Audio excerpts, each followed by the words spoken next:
All right, so today we have something I just picked up at the flea market yesterday and just didn't have time to do a video. This is Introduction to Germany for Occupational Families. So this book was supposed to be published January of 1947, and it was being published, I believe it was either Frankfurt or Munich was where the publishing house was, for all the families of occupational forces of the United States that were coming in to Germany. Now, the thing about this book that's interesting, there's the U.S. zone, French zone, British zone, Russian zone, is that it actually came out in May.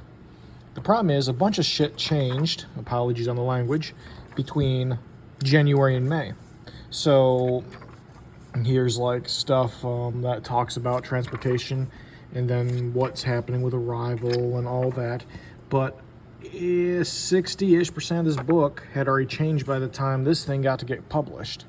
So they started selling this book actually as a souvenir for the families there in occupied Germany.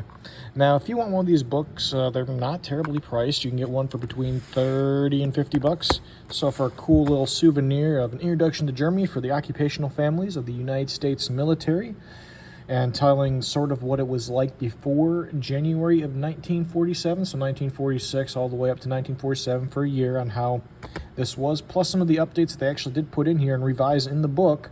Highly recommend taking a look at it and checking her out.